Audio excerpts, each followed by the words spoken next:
Welcome to day 11 of our 31-day wisdom journey. Today we're opening one of the most powerful and counterintuitive chapters in the entire Bible for life and business strategies, Proverbs 11. We're reading specifically from the Passion Translation today, which beautifully captures the heart level alignment required for robust prosperity. High achieving women often get stuck in hoarding mentality, holding on to systems, intellectual property, or money because they're terrified of running out. Today, we break that curse. We break the curse of scarcity. Proverbs 11 TPT reveals a dynamic flow. It examines operational integrity and how it creates structural solidity. It delves further into radical generosity, which is the outflow, and how that attracts the necessary inflow for supernatural scale. You cannot hoard your way to kingdom impact. It's impossible. Today, let's learn how to become a conduit of blessing. I'm Dr. Autumn Fair, and each day we're walking through one chapter of Proverbs to uncover practical and applicable wisdom for our faith, our lives, our leadership, and our businesses. Today, as we study Proverbs 11, as you listen, don't just ask, what does the scripture say? Ask, what is God showing me? And what do I need to do differently because of it? Go ahead and grab your Bible, your notebook, something to write with, and let's get into the Word. If you have been joining us daily, I need you to pause and look at your real time results over the last week. If you have been committed and consistent, have you noticed a shift in your clarity? Have opportunities presented themselves that required less work, less effort, less striving, less struggling than usual? Structure and systems are going to attract power, and your consistent alignment with this walk is starting to generate momentum. You should be seeing something move, something shift. And today, as we are shifting translations, moving away from King James Version and the NIV, the New Living Translation, and looking specifically at Proverbs 11 and the Passion Translation, we're doing this because high achieving women are often most exhausted. So we're looking at a different language today.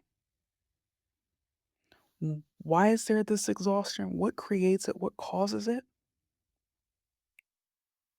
We find ourselves exhausted because the secular marketplace models have taught us, they've taught you that in order to scale, you must claw, you must fight, you must be slightly duplicitous to be able to secure a win. Why are we exhausted? Because some of the life and business advice teaches us that success requires constant competition, a constant fight to get ahead.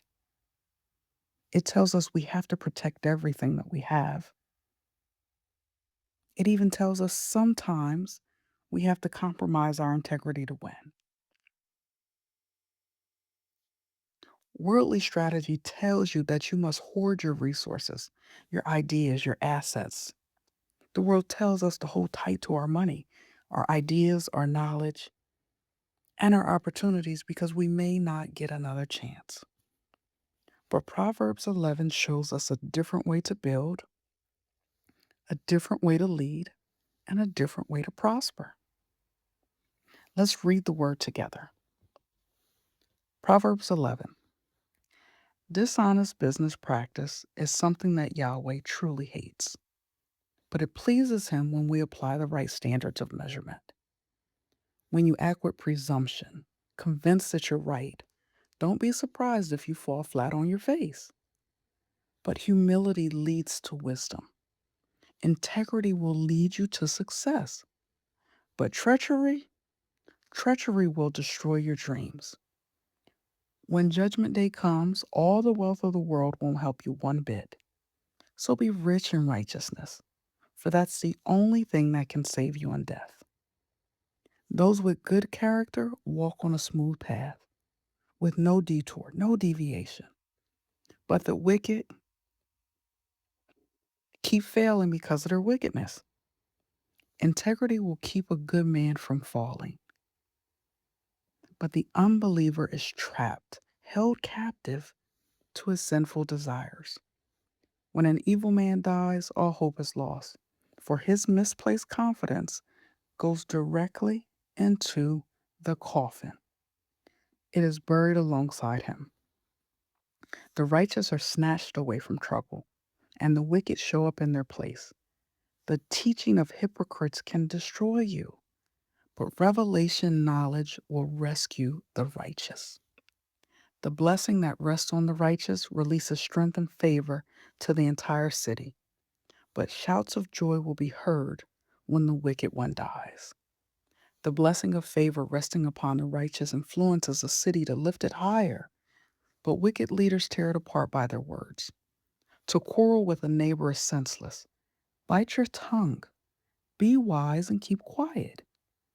You can't trust gossipers with a secret. They'll just go blab it all. Put your confidence instead in a trusted friend, for he will be faithful to keep it in confidence. People lose their way without wise leadership, but a nation succeeds and stands in victory when it has many good counselors to guide it. The evil man will do harm when confronted by a righteous man, but he hates those who await good news. A gracious, generous woman will be honored with a splendid reputation, but the woman who hates the truth lives with disgrace and is surrounded by men who are cutthroats, only greedy for money. A wise man of kindness attracts favor, while a cruel man attracts nothing but trouble. Evil people may get a short term gain, but to sow seeds of righteousness will bring a true and lasting reward. A son of righteousness experiences the life abundant, but the one who pursues evil hurries to his own death. The Lord can't stand the stubborn heart bent toward evil, but he treasures those whose ways are pure. Assault your neighbor, and you will certainly be punished, but God will rescue the children of the godly. A beautiful woman who abandons good morals is like a fine gold ring dangling from a pig's snout. True lovers of God are filled with longings for what is pleasing and good, but the wicked can only expect doom. Generosity brings prosperity, but withholding from charity brings poverty. Those who live to bless others will have blessings heaped upon them, and the one who pours out his life to pour out blessings will be saturated with favor.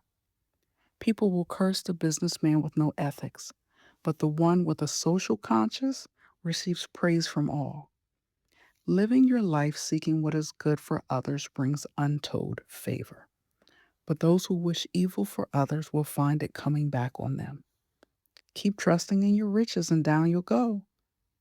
But the lovers of God rise up like flowers in the spring. The fool who brings trouble to his own family will be cut out of the will, and the family servant will do better than he.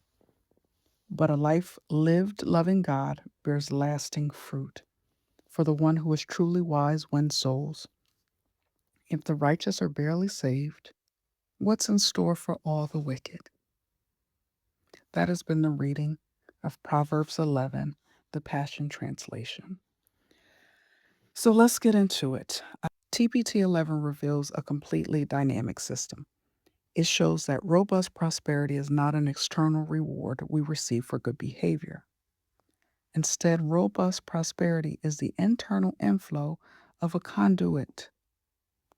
To increase your inflow, you must increase your outflow. Put that in your notes. To increase your inflow, you must increase your outflow.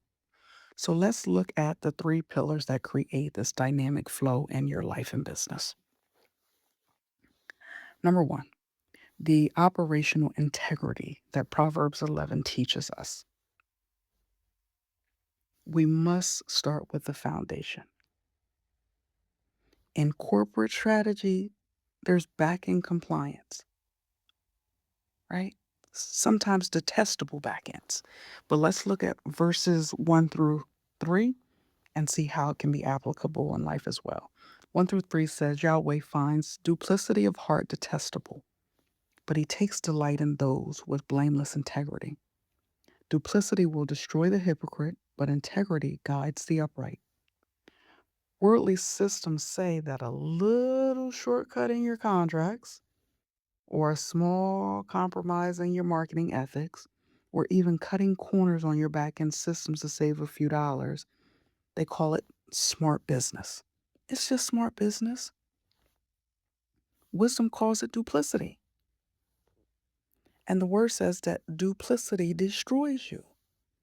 It doesn't mean that God is going to actively zap you from the sky. You're not going to be struck with lightning. It means that the operational laws of reality will ensure that a structure built on even minor duplicity cannot hold the weight of increased success.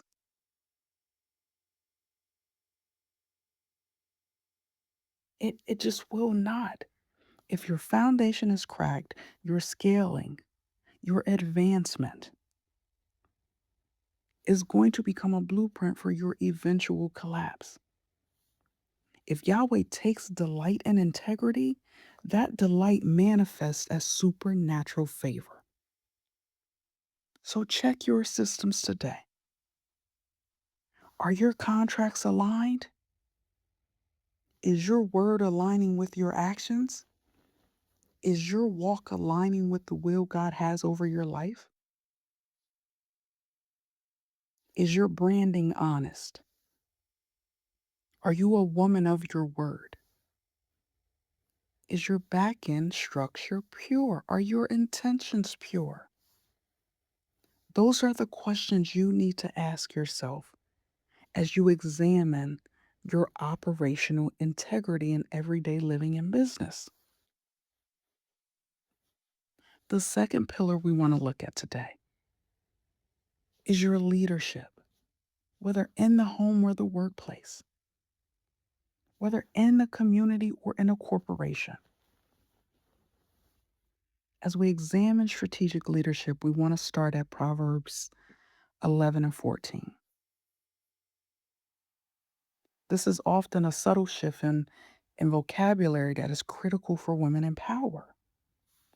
The word says, without leadership, a nation falls, but safety is found in having many counselors. Most secular leadership models focus on the isolated leader, the strong willed woman standing at the top, carrying the entire weight alone. But the wisdom of Proverbs teaches us consistently that positions of leadership are a collective exercise. Notice that TPT explicitly uses the word leadership. This is a business, a household, a brand. And these things don't scale based on the effort of a single person, you alone. Your safety and the security of your legacy is found in your leadership. And your leadership is made up of your chosen circle of mentors, your strategists, your advisors, your coaches. You don't need a cheerleader. You need a strategic partner who can see what you cannot see, another set of eyes. You need someone who can identify the minor duplicity on your back end before it becomes a major bottleneck for you. So, as we look at this second pillar, the strategic leadership, ask yourself today, am I carrying the weight of my vision alone?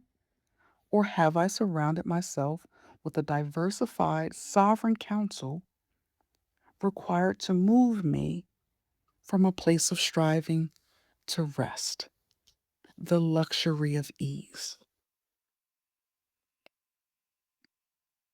Our third pillar, our third takeaway from this reading in Proverbs 11, the wisdom application. And the third one is the law of radical outflow. Let's take a look at the most counterintuitive strategy shift in the entire kingdom. Right? If you've been tight fist or hoarding, this is your opportunity to release. Let's look at verses 24 and 25. The word says, one who gives gains more, but one who hoards suffers need. A generous, blessing filled soul will become robust and prosperous, and she who showers others with blessings will be showered in return. Worldly strategy dictates that maximize hoarding to prevent poverty, right? Hold on to your bag. Don't show anybody else. But what kingdom strategy dictates, what it teaches us is that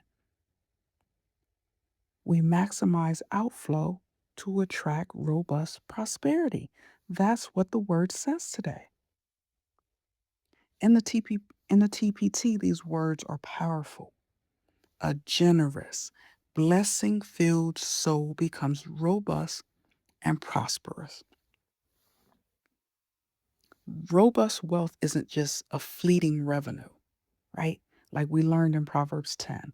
It's structural, it's enduring substance that can weather any economic storm, right? The word says you'll prosper even during times of famine. When you value the release, whether that's your intellectual property, whether it's your time, your resources, your finances, when you release that value into the lives of others, you become a conduit. Think of a water conduit, right? Water must flow out for the channel to make room for more water to flow in. When you stop the outflow, when you block it, the water goes stagnant. The pipes eventually burst and the inflow is naturally choked off. If you're a builder or a consultant, you block your workflow when you refuse to give away high value training to your network because you're worried they won't buy your premium program. You must operate with the certainty that you cannot outgive God's alignment strategy. Release the value today. Shift from a hoarding mindset to a blessing mindset. In fact, become a shower of blessings. Listen, this chapter ends with a visceral warning in verse 26. It's about those who monopolize the grain. Essentially, what they're saying is those who create a forced scarcity for their own profit pay a price. They receive the curses of the people, while the blessing of God is on the one who releases the gain. We must stop monopolizing our own potential. Stop hoarding the grain.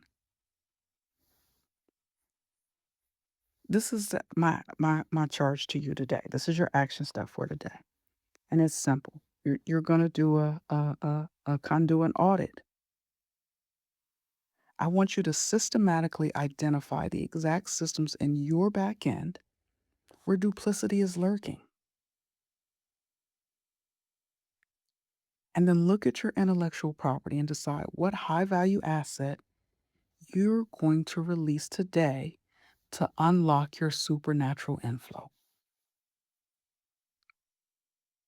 I want you to take a close look at the systems behind your life, the systems behind your business, the systems behind your leadership, the systems behind your ministry, the systems behind your academic commitment, and identify where things are unclear.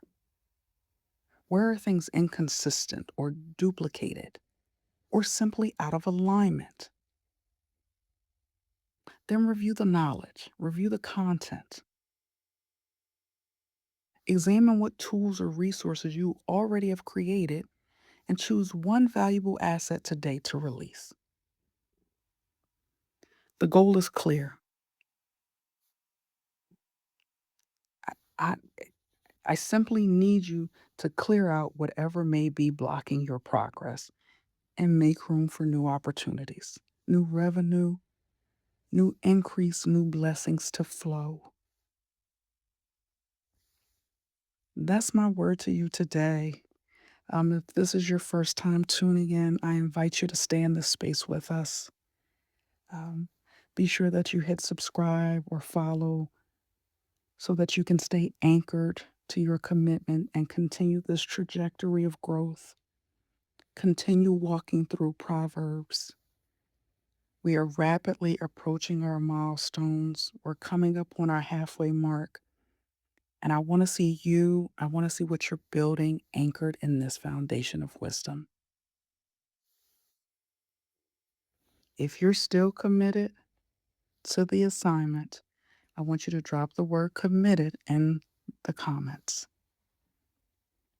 That's my word for you today. Stay grounded, stay sovereign. I will see you tomorrow on day 12. As always, I am Dr. Autumn, and I am praying for you to win at both life and business with God. Have an amazing day.